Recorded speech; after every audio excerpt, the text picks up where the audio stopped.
Hey guys, welcome to yet another medish video. It's lovely to see your beautiful faces. Today's topic is art part 2, and I'm going to be talking about two of the major 4 divisions of the heart, and they are the left and right ventricles. Drum roll please. First, let's quickly look at the basics. The heart is a pyramidal organ whose major function is to pump blood around the body. Blood carries stuff like oxygen, white blood cells for fighting infections, wastes because, well, they're gross, hormones like serotonin to make you happy, and so on. So the heart is the blood pump, and its really cool structure makes it so perfect for the job.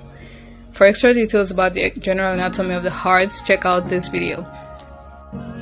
So we've seen that although the heart is just one organ, it is technically made up of 2 pumps, the right and the left pumps. And these pumps each have their atrium and ventricle, and in this video I am focusing on the ventricles. The 2 ventricles are separated by the interventricular septum. It sounds like a mouthful, I know, but just think of it as a wall between the 2 of them.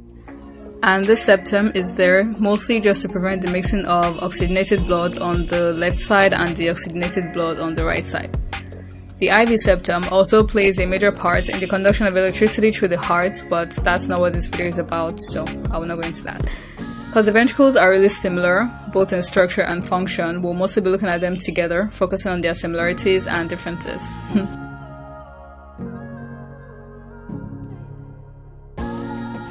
So, left ventricle. You could think of the left ventricle as the elite chamber of the heart.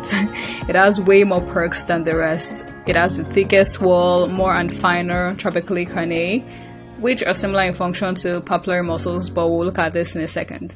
But if you've seen any really awesome ninja movies, they almost always say, with great power comes great responsibility. You know, with that deep voice and everything. So yeah, our left ventricle has more perks, but it also has to do way more work. What do I mean by this? Unlike the right ventricle, which only pumps blood to the lungs for oxygenation, the left ventricle has to pump already oxygenated blood with enough force that it can move around the entire body, except the lungs, of course, which is kind of crazy because the heart is such a tiny organ, and the left ventricle makes up like 1/4 of this tiny organ. So yeah, again, crazy. Next, we look at their primordia. The left ventricle develops from the primitive ventricle of the embryo, and the right one develops from the bulbous cordis, which was ventral to the primitive ventricle in the embryo. Also, and this one is really important, the left ventricle forms the apex of the heart, which is kind of weird because if you look at it anteriorly, it's like the heart is sitting on this side. And what kind of pyramid sits on its apex, right? But since the parts of the heart are named according to their corresponding parts on a pyramid, I guess there was no way around that. Also really important is that the diaphragmatic surface of the heart, which is what it sits on, is formed by both the left and the right ventricles. So now that we've seen some differences and similarities between the ventricles, let's look at what they are made of. On the inside of the ventricles, we have 3 major structures: the chordae tendinae, or heartstrings, the papillary muscles, and the trabeculae carnae, which are also the meaty ridges. The chordae tendinae are attached to the AV valves, and the papillary muscles are attached to the chordae tendinae. So you could think of this setup sort of like a tug of war. This guy is the AV valve, and this guy is the papillary muscle, while the rope is the chordae tendinae, and of course, let's add one more guy. He would be the trabeculae carnae.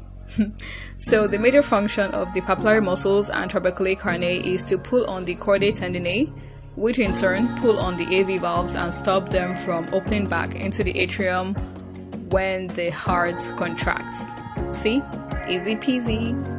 So we're done looking at the ventricles. Now let's have a quick recap. The ventricles are the part of the heart that pump blood to either the lungs or the rest of the body. They have trabeculae carnae, papillary muscles, and chordae tendinae that help hold their valves closed during contraction to prevent the dreaded backflow of blood. The left ventricle forms the apex of the heart. The left and right ventricles form the diaphragmatic surface of the heart.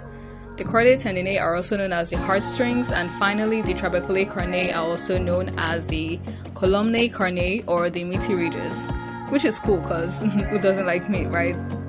So we're officially done. Please remember to like and subscribe, and also comment please, especially if you have any suggestions on what you want me to touch. Thank you guys for watching, and see you next time. Bye.